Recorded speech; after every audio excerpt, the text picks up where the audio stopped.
the Roots of the Science podcast with your girl, Anne with an E. Hello, everyone, and welcome back to another episode of the Root of the Science podcast with your girl, Anne with an E. If you are new here, welcome. It's always such a pleasure to have new guests on the show. For the returning fans, thank you so much for tuning in once again. Usual reminder that you can follow this podcast on all social media platforms. You can follow on Instagram, TikTok, and Twitter at Root of the Sci Pod, or you can follow on Facebook and LinkedIn, YouTube as well, using the name The Root of the Science Podcast. Make sure that you also subscribe wherever you listen to a podcast so that you're notified that a new episode is live. Remember that you can also suggest guests for me to talk to. You can do that by sending an email at therootofthesciencepod@gmail.com, or you can send a DM, because we would really love to chat to some really amazing people who are doing really amazing things. Speaking of which, let's get into today's episode. Today, we have a truly amazing guest. Her name is Stephanie Okeyo. She is from Kenya and currently based in Austria. Stephanie is a dynamic force in the world of science communication and engagement. She is not only a student, but also the founder of Under the Microscope, an organization that is dedicated to advancing science and innovation infrastructure in Africa. Let's tune to this wonderful conversation. Let's go. Good morning, Stephanie. Welcome to the show. Thank you, Chisa, for the invite. It is a pleasure to have you on. This interview is years in the making, but I'm so glad that we have finally found the perfect time to do it. I'm so happy to have you on the show. No, I'm so glad to be here. We always say better late than never. Exactly. Yeah. So let's get things off started. We had a chat off air that we are officially in the same time zone. I'm in South Africa. You are in Austria, right? Yeah. But you are originally from Kenya. So tell me how you ended up in Austria and what you're doing there. Okay. I'm going to summarize this story because I won't want to bore our listeners.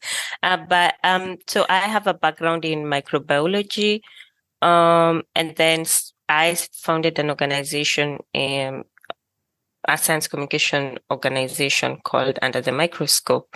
And within that, since 2019, I have been doing science communication. And here, what brought me here in Vienna is a science communication fellowship at the International Institute for Systems Analysis.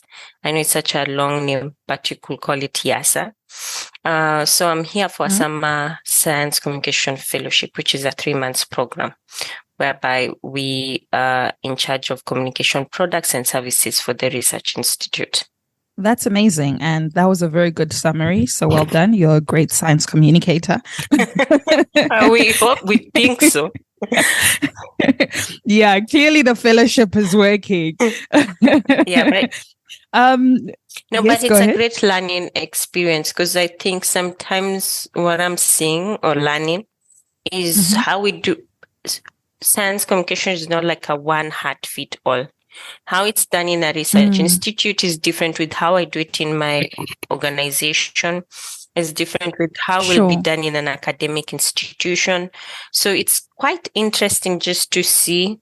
I'm coming from a space of a nonprofit and a youth-led initiative to now an institution that has been doing system science for over 50 years. And they have a structure of how they do, or typically how research institutes do communication. So I'm also learning a lot within the different dimensions in terms of how science communication, or even how science communication is perceived. And also different target audience, because for us mostly has been the general public. That's a whole topic in itself, because there are different categories and audiences and a general audience. But in our institution, currently our main target audience are policymakers. So that's also a different type of audience and new for me. So it's a great learning experience. And I think for any science communicator, someone doing science communication or engagement work would be good to just go to different sectors and see how it's done. It gives you a different lens. Yeah. So that's so true. So during this time, you've mentioned that you've learned that, science communication, the umbrella is very large, right? And there's many subheadings, even under the subheadings. So far, given the fact that you've been able to go from something, let's say, smaller, and like you said, you had a different audience with a general public versus now you're working with policymakers, has this kind of made you feel like this it's given you a little bit of a sample of where you'd potentially like to go to, or you still trying to find where you'd like to go? My friend, I knew for me it's different. I knew exactly where I wanted to be, which is generally I wanted science to make sense for people, general public. Because at the end of the day, we do research for two purposes. Is either, first of all, to satisfy our curiosity, and the second one is for the to improve people's lives and planetary health. So at the end of the day, if we are not doing that, we are failing as a scientific community. So always at the end of the day, even if you look at how, if your audience is policy, it's always to affect still people. So for me, always my science, wherever I end, it deals with people. And that's why I will not, I see the relevance of policymakers more than ever, because at the end of the day, majority of the work, if you see what we do between here and until it becomes or affects policy, is advocacy or education. But at the end of the day, it needs to affect policy. So my audiences will change depending also with the context I'm in and the project. But general audience for sure will always still be a target audience I have very keen interest in. But I do see also the vital importance of engagement with policymakers. Because ultimately they're the ones who make the decisions, right? No, and also academia. So students, I think it's also a group that we really leave out. So people in higher education who are just coming into the science or research space, they influence you.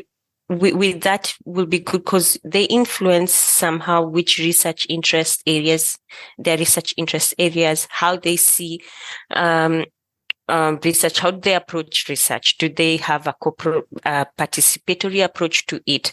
So I think it's a field we never really think about students or people in higher education, but just early career researchers or scientists. It's also an area of interest because they're the ones who are coming into the pipeline or are in the pipeline, but somewhere still far. Speaking on your mission, which is doing science communication for people, you mentioned that you started your own organization. You are the founder of the Under the Microscope. Now you're doing your fellowship and you're potentially going to do your master's. So where is the intersection with all of these things, and how do they all fit into the overall mission of what you want to do? I'm going to give a shout out to this, whatever I'm going to say to my friend, because he always says, you give all your story. And it goes back to why did I start science? Or why did I not start, but get into science? Yes. I think it was because I lost my parent, my mother, due to poor diagnosis. And I think at a young age of 13, I was like, I want to be somewhere in health, somewhere health related, but I did not want one with a lot of chemistry, the irony. And so I got into science not because it only interested me or sparked interest because I felt like it could make a difference. But when I got now really into it, I felt like a big disconnect when I was talking to my friends about, at that time I was doing an internship, the things we were doing at the research institute. And I could say, they were like very surprised with some of the things we were talking about. And even, I'm going to be specific, it was about genital warts, which is a sexually transmitted disease. And almost every sexually active person has had it in their life. So you see just normal conversations that relate to the activities, day-to-day life. People really were interested but didn't have information about it. And then the other thing is that people didn't know what the research institute was doing or even it existed. So I started realizing, okay, it's like having a Ferrari and putting it in a garage, not driving it. And what really actually kind of now sparked it is when I started using YouTube. At that time, I was definitely still in school. And I see YouTube looking at lab techniques. And I started seeing that I don't see any African science educators doing any experiment, or none of the experiments were being done in an African institution. And I started feeling that information is not relatable to me, just by just that fact. I think it's just natural. It's what you don't see or can't relate to, even if you already have a barrier in terms of its uptake. And I was wondering to myself, there are many people who graduate. We have many graduates. There are people qualified, but I can't see any representation, particularly in the YouTube space of the lab techniques or any science education topics. And when I got into this to do my internship, I was like, I had an idea just at the back of my mind of how it would be cool to share what we do. And when I went to Kigali, the next Einstein Forum, this was in 2018, the next Einstein Forum, NEF, I saw the amazing work being done. And I was like, that idea, Steph, you had of sharing science, you really have to do it. So I put a timeline for myself and I said in December 2018, I need to at least have started a blog. So Under the Microscope originally started as a blog, a science blog. And then within time, started realizing there is more that it could do and potentially carry, and also bring people who are non-scientists. That's another whole different category in itself that we've put for Under the Microscope. And within this whole journey, what you realize is that you're always learning. Like you're always learning. You think you know this, but just like the way society today, being skinny is the lifestyle of the in thing. Tomorrow will be being curvy. So society is always changing. And that's the same how they take up scientific information. It's always changing.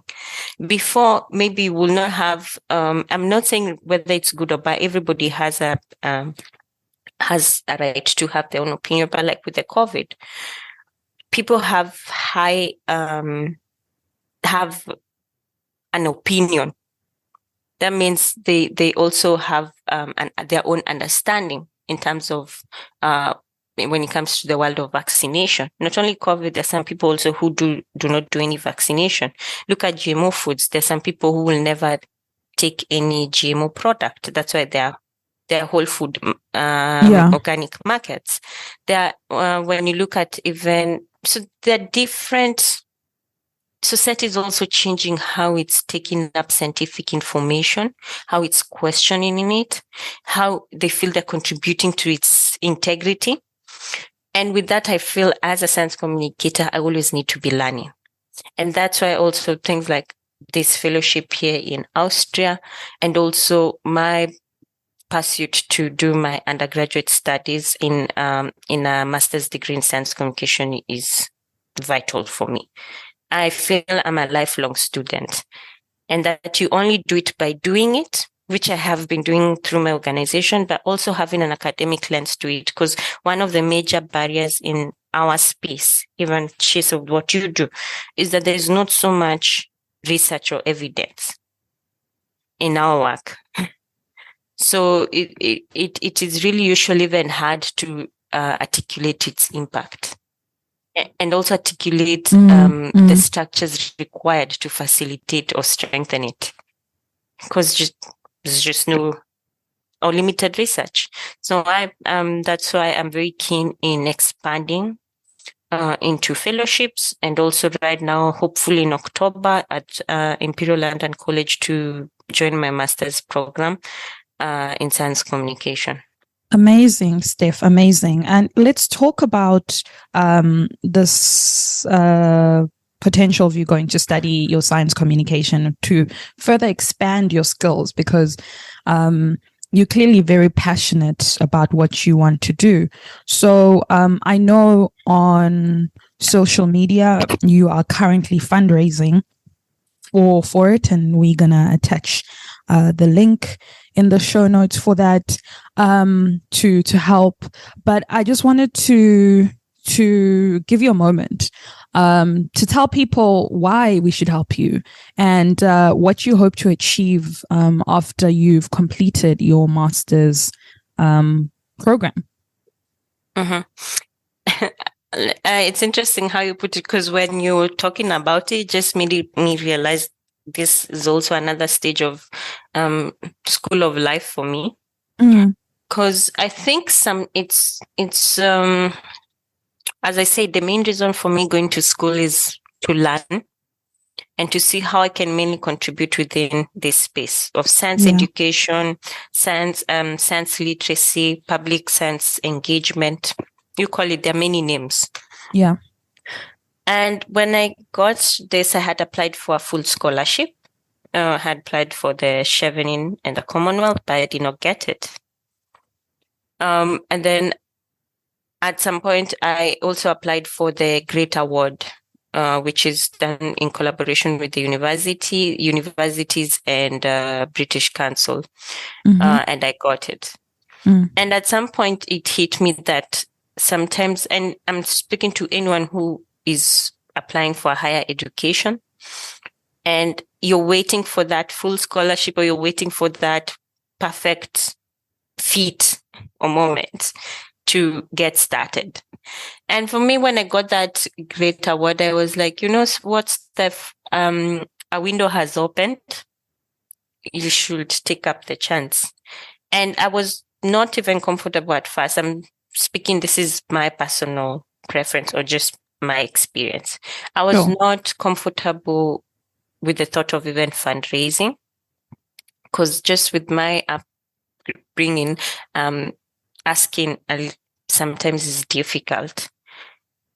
But one thing I realized is sometimes everyone needs support. Everyone needs to ask for help. Yeah. And this is my way of getting to that point in life, saying, I need to ask for help. I need help. And they always say the best journeys are not the easiest. So for me, it's weird when things are really difficult. I feel like there's something good at the end. I just need to hold on to it. And it's not been easy. So I opened a GoFundMe to fundraise at least for my tuition fee. Because also going abroad to as an international student is also not easy. I'm sure some of your readers can completely, especially if you're self-funded in a way. So I hope just people putting trust in me and seeing the purpose of why I'm going to school. Because for me, I feel it's more than my self-growth. It trickles down to my organization, the work I do at my organization, trickles down to how also the projects we engage in, the other projects also I support, and also the other people who hopefully I will mentor in the coming years. So I see this as an opportunity to have a trickle-down effect through an individual.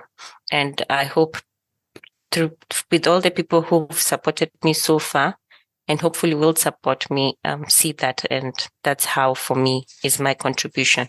And I hope also at the end, I do the same for someone else, because I'm understanding now this struggle, particularly with fundraising for education. And I think fundraising for education is a little bit hard because it doesn't have that much of an agency. So people who really put their money in this do believe in an individual. Yeah. Because as we know, life is becoming a little bit difficult with many barriers, especially financially. So I do really appreciate anyone who puts in their money, whatever amount it is. No, Steph, we really wish you all of the best. And like you said, sometimes it's important to say, hey, I need some help. And I think you kind of get taken away sometimes that your help could come from the one person or people who you'd have never expected. And sometimes strangers are the people who really, really help you, not to minimize any of your circle or anything like that. But I think putting yourself out there and just saying, listen, I need some help. And honestly, a little goes a long way. And I hope people are inspired and are motivated to help you in any big or small way that they can. And you are so deserving and you're so worthy, with your mission and what you intend to do. And you've actually also been recognized as an ambassador for women's science, and you have represented your country, Kenya, at the United Nations, which is absolutely fantastic. And this obviously links with your passion again for doing, with another passion of yours, rather, which is empowering young girls in the science space and for advocating for gender equality. So, this is such an important role. And how do you approach this advocacy? Because I think this is also an extension of who you are. First of all, thank you so much for those kind words. I really appreciate. I think when it comes to the aspect of gender equality in science, I'm going to say in science, and particularly still in education for me, because I think there are no women in science if not all girls have access to basic education. So when we talk about science, we also need to talk about education, which in some contexts, that's not the reality for some people, be it either due to cultural reasons, to socioeconomic issues, or even with war-related factors. So, as I said before, like for me, my mother has always been an inspiration for me. So, the aspect of a woman has always played a key part of who I've become. And as time went by, when I started Under the Microscope and started going to spaces and trying to write about things, I realized I couldn't name even 5 African female scientists I looked up to. I'm like, okay. I started seeing the gap within myself, first of all. I'm outgoing and all this, but I can't really see women in these spaces. Just the same way in YouTube, I couldn't see African science educators in this space. I couldn't really pinpoint the ones that I know of, and I could say I'm really inspired. There is a difference when you really know someone and when you know someone. I know I've used the same term, but I hope you get what I mean. No, get it. And I kind of realize, what, we're doing amazing stuff, but also women are not really highlighted in this space. And one part that I've even forgotten is I could not have started Under the Microscope if it wasn't for one woman who was ended up now being my supervisor. And she said, I don't know what you're doing, but I like it. and she's happy to support me where she can. And she held my hand. Writing, she sends back recommendation letter. And I think for anyone in whatever, beyond even science communication, you need to start looking at who's your support system. So for me, women have, and there are many more that I have not mentioned, but women have played a big role in building me up. And being in a space and not seeing women also showed me that there is a problem here, or there is a gap, or there's something that needs to be done. And the more you get into it and you interact with schools, because I interact with schools even in pastoral areas, in areas that still practice female genital mutilation, you realize you're quite privileged. We are quite privileged. While we're speaking of more women, having more women in science, some people are still not going to school beyond primary or high school. They're married off, or due to other situations, many factors. So I have always been keen in terms of encouraging or creating support system, especially working with schools, and in the schools working with teachers, and the teachers work with parents. I know it's such a long chain, but in a way, encourage all students to go to school first, and then start showing more female scientists in these spaces.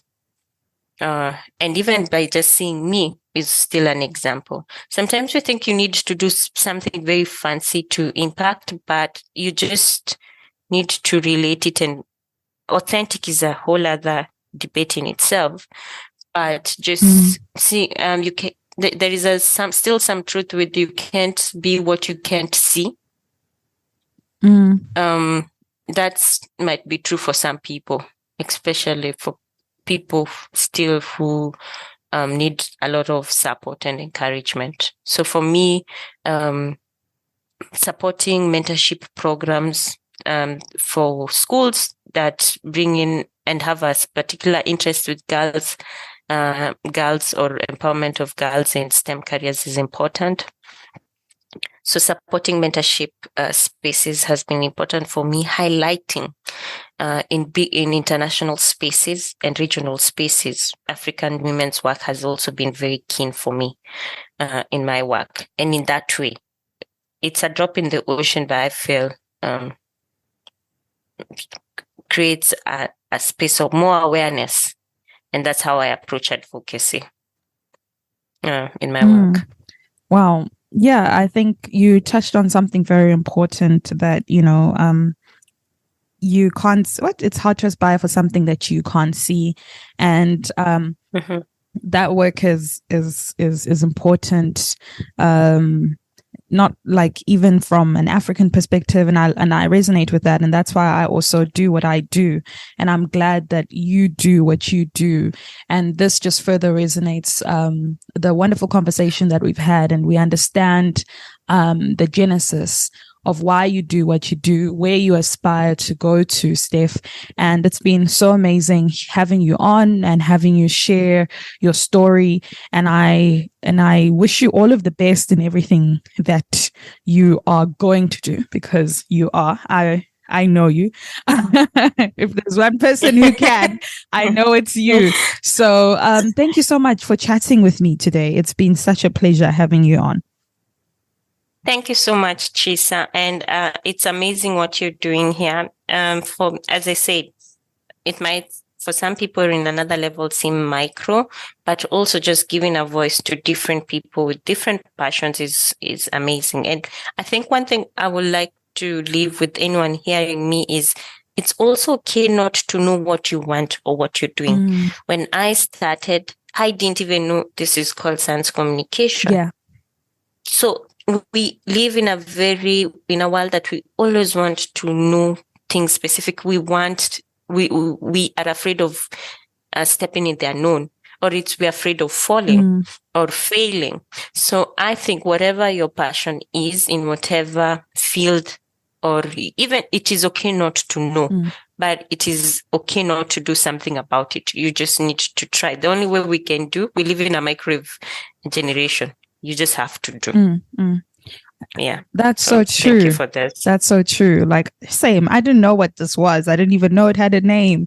And you tend to see, like you said, that when you start, you meet people who are doing the same thing and you get affirmed. You're like, oh my goodness, this is something that I can do. And you hear other people's stories and they give you a roadmap. And I firmly believe just start where you are. I think that is, I know sometimes we can say it from a place of privilege, but that risk aspect, like you said earlier, that sometimes it goes hard, it gets hard, but if you hold on, there's something good that can actually come out from this. And I firmly believe that is true, that there might be hard times, but something good is going to come out from it. It just requires the ability to endure sometimes.